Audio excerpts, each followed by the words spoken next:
Hello दोस्तों, नमस्कार। आज मैं आपको मुंशी प्रेमचंद्र द्वारा लिखित एक मार्मिक कहानी सुनाने जा रही हूँ, जिसका शीर्षक है सवा सेर गेहूँ। ये कहानी भारतीय ग्रामीण समाज में व्याप्त साहूकारी व्यवस्था और वर्ग शोषण का एक जीवंत दस्तावेज है। ये कहानी हमें बताती है कि अतिथि सत्कार जैसी भारतीय परंपरा का अनुपालन करने पर भी एक निर्धन किसान को कैसे अनैतिक ब्याज दर का सामना करना पड़ता है तथा उसे और उसकी आने वाली पीढ़ियों को भी जीवन भर की गुलामी करनी पड़ती है। ये कहानी केवल एक गरीब किसान की शोषण की कहानी नहीं है, बल्कि उस शोषणकारी व्यवस्था पर करारा व्यंग है जो धर्म की आड़ में शोषण को जायज ठहराती है। किसी गांव में शंकर नाम का एक सीधा साधा गरीब किसान रहता था। वह अपने काम से काम रखता था, न किसी का लेना न किसी का देना। छल प्रपंच उसे छू भी न पाते थे। ठगे जाने की चिंता न थी। ठग विद्या वह जानता ही नहीं था। भोजन मिला खा लिया, न मिला चबेने पर ही काट दिया। चबेना भी न मिलता तो पानी पी लिया और सो गया। लेकिन जब कोई अतिथि द्वार पर आ जाता था तो उसे इस निवृत्ति मार्ग का त्याग करना पड़ता था। विशेषकर जब साधु महात्मा पदार्पण करते थे तो उसे अनिवार्यतः सांसारिकता की शरण लेनी पड़ती थी। खुद भूखा सो सकता था, लेकिन साधु को भूखा कैसे सुलाता। भगवान के भक्त ठहरे। एक दिन शाम के समय एक साधु ने आकर उसके द्वार पर डेरा जमाया। तेजस्वी मूर्ति थी, पीताम्बर गले में, जटा सिर पर, पीतल का कमंडल हाथ में, खड़ाऊं पैर में। संपूर्ण वेश उन महात्माओं का सा था जो अमीरों के प्रसादों में तपस्या, हवा गाड़ियों पर देव स्थानों की परिक्रमा और योग सिद्धि प्राप्त करने के लिए रुचिकर भोजन करते हैं। घर में जौ का आटा था, वह उन्हें कैसे खिलाता। बड़ी चिंता हुई, महात्मा जी को क्या खिलाऊं। अंत में निश्चय किया कि कहीं से गेहूं का आटा उधार लाऊं, लेकिन गांव भर में गेहूं का आटा न मिला। गांव में सब मनुष्य ही मनुष्य थे, देवता एक भी न था। अतएव देवताओं का खाद्य पदार्थ कैसे मिलता। सौभाग्य से गांव के विप्र महाराज के यहाँ थोड़े से मिल गए।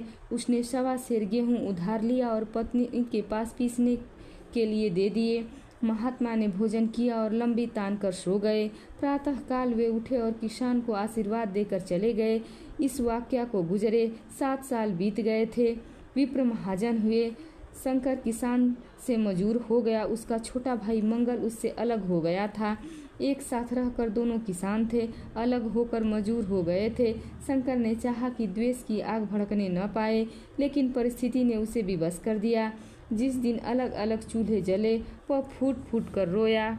आज से भाई भाई शत्रु हो जाएंगे। एक रोएगा तो दूसरा हंसेगा। एक के घर में मातम होगा तो दूसरे के घर में गुलगुले पकेंगे। प्रेम का बंधन, खून का बंधन, दूध का बंधन आज टूट जाता है। उसने भगीरथ परिश्रम से कुल मर्यादा का वृक्ष लगाया था, उसे अपने रक्त से सींचा था। उसका जड़ से उखड़ना देखकर उसके हृदय के टुकड़े हुए जाते थे। 7 दिनों तक उसने अन्न की सूरत तक नहीं देखी थी। दिन भर जेठ की धूप में काम करता और रात को मुंह लपेट कर सो जाता। इस भीषण वेदना और दुस्सह कष्ट ने रक्त ही जला दिया, मांस और मज्जा को धुला दिया। बीमार पड़ा तो महीनों खाट से न उठा। अब गुजर बसर कैसे हो। 5 बीघे के आधे खेत रह गए, एक बैल रह गया। खेती क्या खाक होती। अंत में यहाँ तक नौबत पहुँची कि खेती केवल मर्यादा रक्षा का साधन मात्र रह गई। जीविका का भार मजूरी पर आ पड़ा। 7 वर्ष बीत गए। एक दिन जब शंकर मजूरी करके लौटा तो रास्ते में विप्र जी ने टोक कर कहा, शंकर, कल आकर अपने बीज बैंक का हिसाब कर लो। तेरे यहाँ 4.5 मन गेहूँ कब से बाकी पड़े हुए हैं और तू देने का नाम नहीं लेता। क्या हजम करने का इरादा है क्या। यह सुनकर शंकर चकित रह गया। उसने कहा, विप्र जी, मैंने तुमसे कब गेहूँ लिए थे जो 5.5 मन हो गए। शायद तुम भूल रहे हो, मेरे यहाँ किसी का छटांग भर भी अनाज न उधार है और न 1 पैसा।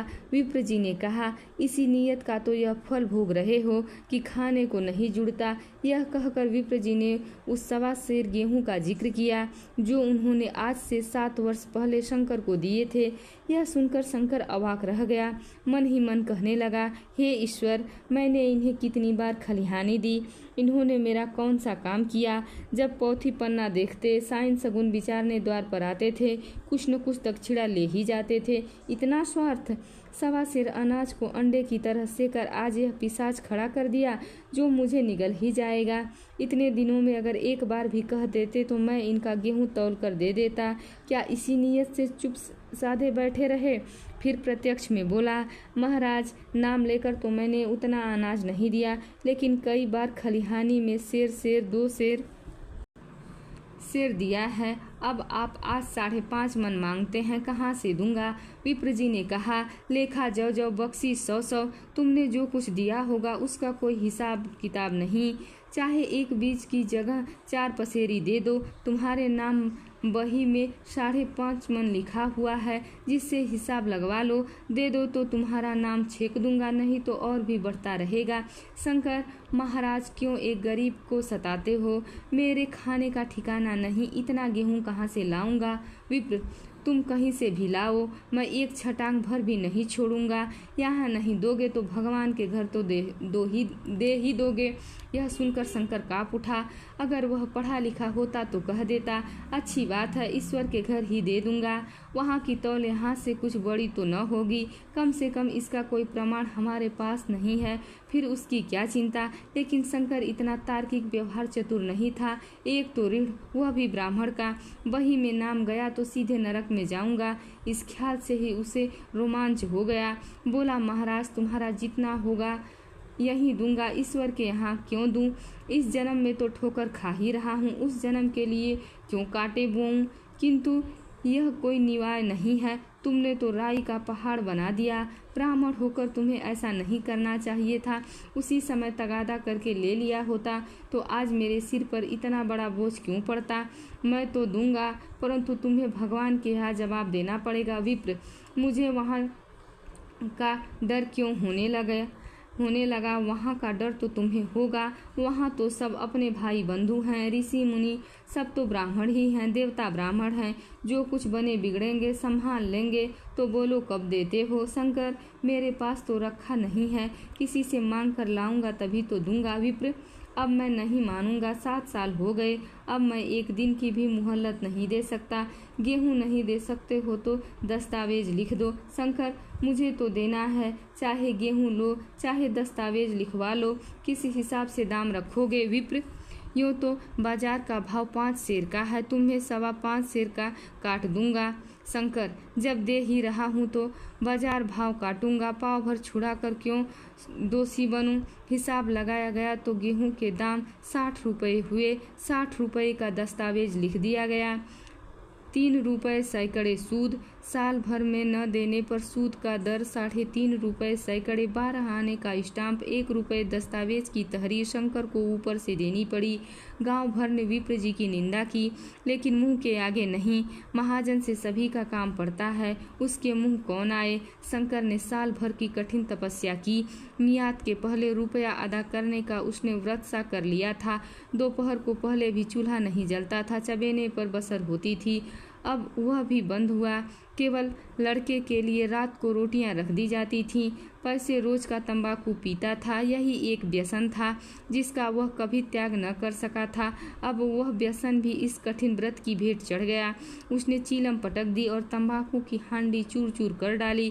कपड़े पहले भी त्याग कर चरम सीमा तक पहुंच चुके थे, अब वह प्रकृति की न्यूनतम रेखाओं में आबद्ध हो गए।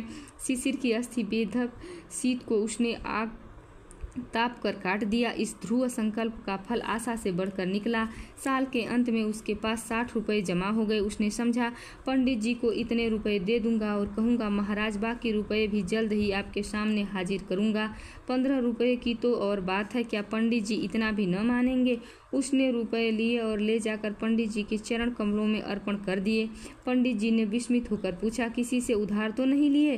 शंकर, नहीं महाराज, आपकी कृपा से मजूरी अच्छी मिल गई थी। विप्र, लेकिन यह तो केवल 60 रुपये ही हैं, बाकी 15 रुपये कहाँ हैं? शंकर, हाँ महाराज, अभी तो इतने ही हैं, बाकी 15 रुपये 2-3 महीने में दे दूंगा। कृपा करके मुझे उऋण कर दीजिए। विप्र, उऋण तो तभी होगे जबकि मेरी कौड़ी कौड़ी चुका दोगे। जाकर मेरे 15 रुपये लाओ। शंकर, महाराज, इतनी दया करो, अब सांझ की रोटियों का भी ठिकाना नहीं है। गांव में हूँ तो कभी दे ही दूंगा। विप्र, मैं यह रोग नहीं पालता, न बहुत बातें करना जानता हूँ। अगर मेरे रुपए न मिलेंगे तो आज से 3.5 रुपये सैकड़े का ब्याज लगाऊंगा। अपने रुपए चाहे अपने घर में रखो, चाहे मेरे यहाँ छोड़ जाओ। शंकर, महाराज जितना लाया हूँ उतना तो रख लीजिए, बाकी के 15 रुपये का मैं इंतजाम करता हूँ। यह कहकर शंकर वहाँ से चला आया। शंकर ने सारा गांव छान मारा, मगर किसी ने उसे रुपए नहीं दिए। इसलिए नहीं कि उसका विश्वास न था या किसी के पास रुपए न थे, बल्कि इसलिए कि पंडित जी के शिकार को छेड़ने की किसी में हिम्मत नहीं थी। शंकर साल भर तक तपस्या करने पर भी जब ऋण से मुक्त होने में सफल न हो सका तो उसका संयम निराशा के रूप में परिणत हो गया। उसने समझ लिया कि जब इतना कष्ट सहने पर भी साल भर में 60 रुपये से अधिक न जमा कर सका तो अब और कौन सा उपाय है जिसके द्वारा इससे दूने रुपए जमा हो जाएंगे। जब सिर पर ऋण का बोझ लादना ही है तो क्या मन भर का और क्या सवा मन का। उसका उत्साह क्षीण हो गया, मेहनत से घृणा हो गई। आशा उत्साह की जननी है, आशा में तेज है, बल है, जीवन है, आशा ही की संचालक शक्ति है। शंकर आशाहीन न होकर उदास हो गया।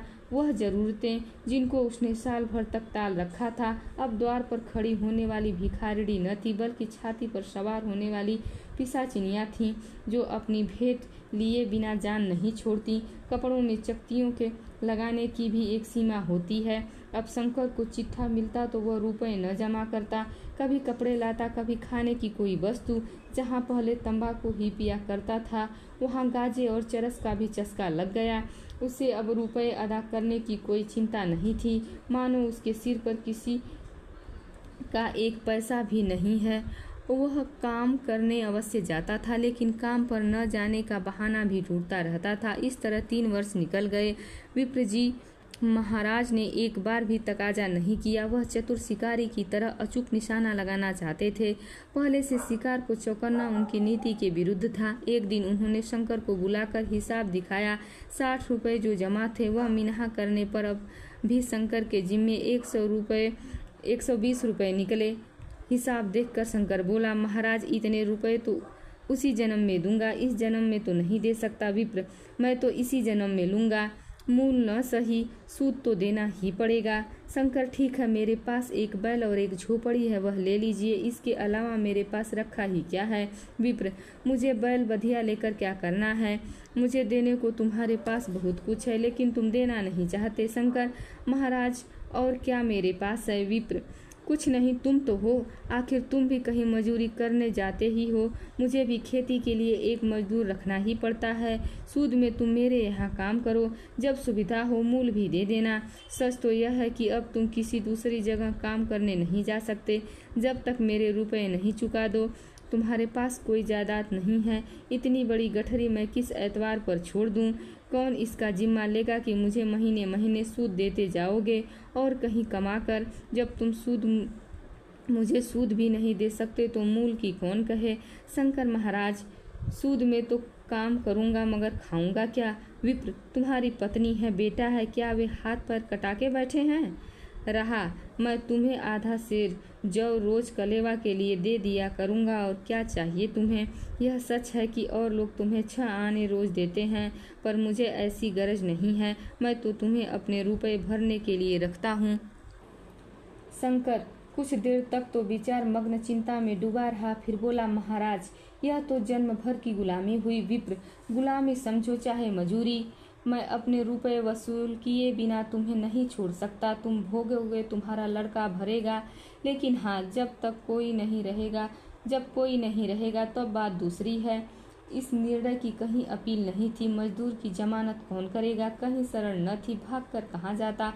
आखिर मजबूर होकर शंकर ने विप्र जी के यहाँ काम करना शुरू कर दिया। 1.25 सेर गेहूं की बदौलत उम्र भर के लिए गुलामी की बेड़ी पैरों में डालनी पड़ी। उस अभागे को अब अगर किसी विचार से संतोष था तो वह यह था कि मेरे पूर्व जन्म का संस्कार है। पत्नी को वे काम करने पड़ते थे जो उसने कभी न किए थे। बेटा दाने को तरसता था, लेकिन अब शंकर चुपचाप देखने के सिवाय और कर भी क्या सकता था। वह गेहूं के दाने किसी देवता के सांप की भांति आजीवन उसके सिर से न उतरे।